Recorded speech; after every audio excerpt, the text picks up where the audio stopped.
नमस्कार, विंध्या टाइम्स में आपका स्वागत है। दिन भर की बुलेटिन की खबरों को लेकर आपके बीच हाजिर हुए हैं। बात करते हैं पहली खबर की।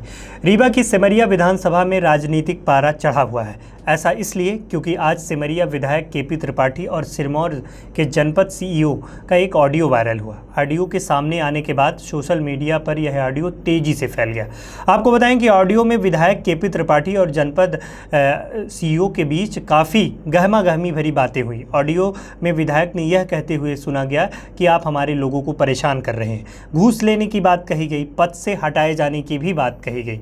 इन दोनों के बीच तमाम इस तरह की बातें इस ऑडियो में थी। यह ऑडियो जिसने भी सुना हर कोई चौंक गया। ऑडियो के वायरल होने के कुछ ही घंटों के बाद सिरमौर जनपद सीईओ के ऊपर हमला हुआ। मीटिंग से लौट रहे थे सिरमौर जनपद के सीईओ और कुछ लोगों ने उन पर हमला कर दिया। यह किसी राजनीतिक षड्यंत्र का हिस्सा हो सकता है, ऐसा कई लोगों का मानना है। हो सकता है कि इसमें कुछ राजनीतिक गहमागहमी के कारण हुआ हो, लेकिन अब ये जांच का विषय है। लेकिन आज पूरे दिन सिमरिया विधानसभा में और रीवा में प्रमुख तौर पर यह मुद्दा चर्चा का विषय बना हुआ है। नगरीय निकाय चुनाव के बाद आज नगर निगम में पहली बैठक हुई। नगर निगम में इस बैठक में नवनिर्वाचित पार्षदों के साथ नेता प्रतिपक्ष दीनानाथ वर्मा, नगर परिषद अध्यक्ष वेंकटेश पांडे, महापौर अजय मिश्रा बाबा उपस्थित रहे। बैठक में प्रधानमंत्री आवास योजना, जल धन योजना, जलाशयों में महत्वपूर्ण बिंदुओं पर चर्चा हुई एवं महापौर द्वारा यह विश्वास दिलाया गया कि जल्द ही इन सभी कार्यों को पूरा कराया जाएगा।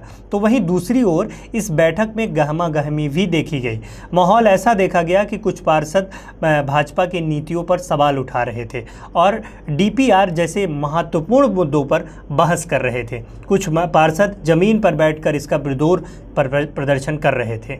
हंगामा देखने को मिला, ऐसा क्यों? देखिए, ये भारतीय जनता पार्टी का चरित्र है। इनको बर्दाश्त नहीं हो पा रहा है कि हमारा महापौर हार गया और कांग्रेस का महापौर बैठ गया। हम विकास की उस धारा को लेकर चलना चाह रहे हैं जो रीवा में विगत 23 वर्षों में कभी नहीं हुआ। 20 वर्ष यहाँ पर भारतीय जनता पार्टी की सरकार को हो रहा है। 15 साल यहाँ राजेंद्र शुक्ला एक मंत्री के रूप में थे। 15 साल में उन्होंने कुछ भी नहीं किया। रीवा के लोगों को गंदा पानी पीने के लिए मजबूर किया। आज भी रीवा के लोगों को गंदा पानी मिल रहा है। तो ऐसी स्थिति में परिषद में हम लोगों ने एक प्रस्ताव लाया कि रीवा के शहर के लोगों को मीठा पानी मिले, भरपूर पानी मिले, शुद्ध साफ पेयजल की व्यवस्था हो।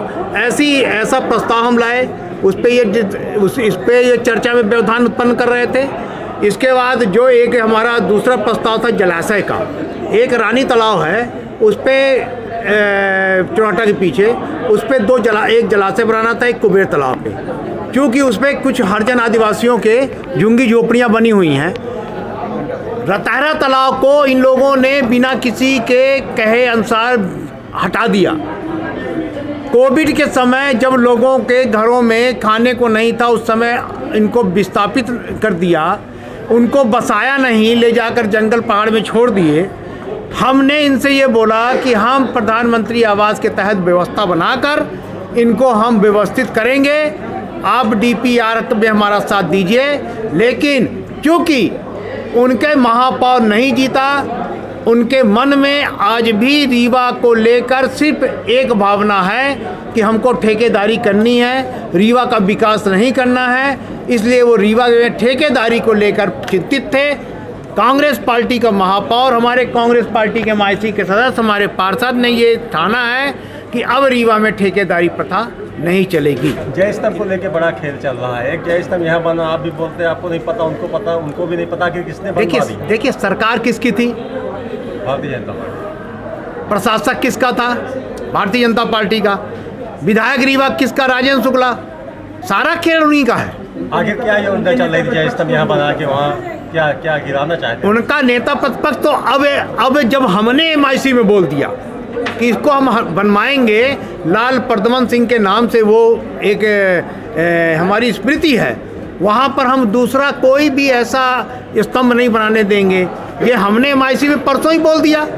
जब हमने बोल दिया तो अब उनको ये एहसास होने लगा कि ये वो सारी चीज़ें जो हमसे गलती। रीवा के चौराहटा थाना क्षेत्र अंतर्गत ग्राम छोटी रवसर में आज चलने के लायक मार्ग नहीं बचा है, जिसका दुख एक किसान ने मीडिया के सामने बताया है। किसान ने मीडिया को बताते हुए कहा कि यहां आज तक सड़क का निर्माण नहीं हो पाया और ना ही यहां पर कोई नेता मंत्री ध्यान दे रहा है।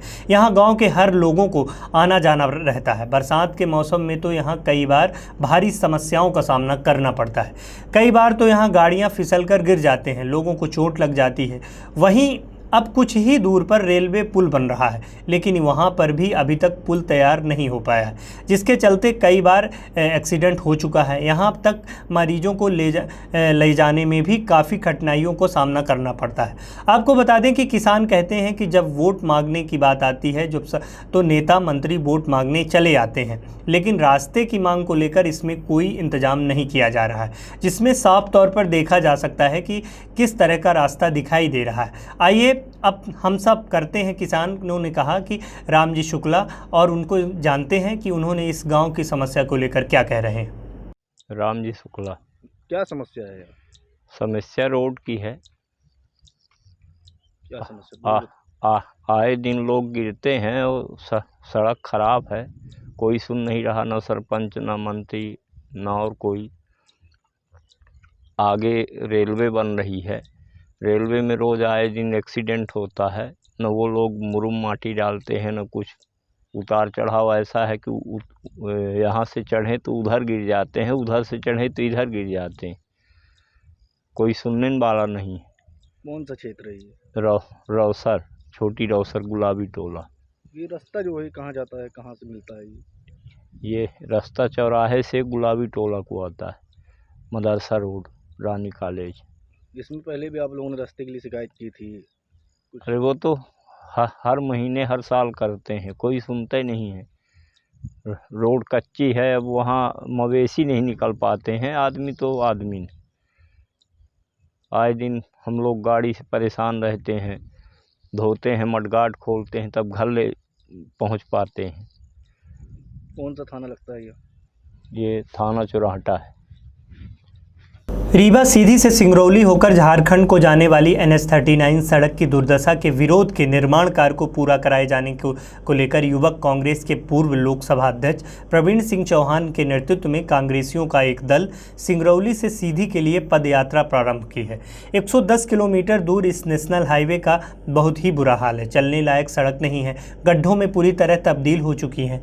बता दें कि विगत एक दशक से पूर्व सड़क का टेंडर मैगन इंडिया लिमिटेड को मिला था, जिसके में आधा का अधूरा काम छोड़ दिया है। कई वर्ष सड़क कार्य पूरा नहीं होने पर सड़क परिवहन मंत्रालय द्वारा दोबारा टेंडर कराया गया है, जिसमें तिरुपति कंस्ट्रक्शन कंपनी शहडोल बुढ़ार को यह काम मिला है। कई माह पूर्व रीति पाठक, जो वहां की सांसद हैं, उन्होंने देवसर के इस सड़क का दोबारा भूमि पूजन किया गया था, लेकिन कई माह बीत जाने के बावजूद भी तिरुपति कंस्ट्रक्शन कंपनी के द्वारा कार्य प्रगति पर नहीं लाया गया, जिसके चलते पूरी सड़क गड्ढों में तब्दील हो गई है। इसी के विरोध में कांग्रेस पार्टी के पदाधिकारियों ने आज सिंगरौली जिले के राजीव चौक महाजन चौराहा से पदयात्रा रवाना हुई है, जो 4 दिन में 110 किलोमीटर का रास्ता तय करेगी। 20 अगस्त को सीधी जिला मुख्यालय में पूर्व मुख्यमंत्री स्वर्गीय अर्जुन सिंह की प्रतिमा के समक्ष इसका समापन किया जाएगा।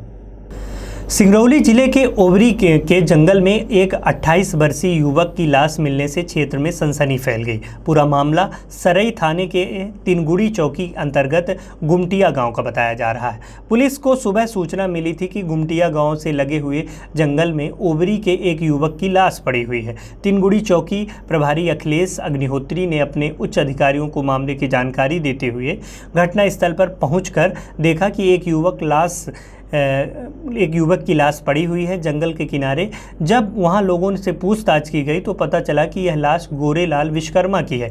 गोरेलाल विश्वकर्मा यहां का जहां उसका शव पड़ा हुआ था, उससे महज 500 मीटर दूरी पर ही मृतक गोरेलाल विश्वकर्मा का ही घर बना हुआ है। पूरे मामले में पुलिस ने शव को कब्जे में लेते हुए शव का PM के लिए सरई सामुदायिक स्वास्थ्य केंद्र भेज दिया। वहीं सरई थाना प्रभारी ने नेहरू खंडाते को बताया कि परिजन की हत्या की आशंका जाहिर की है।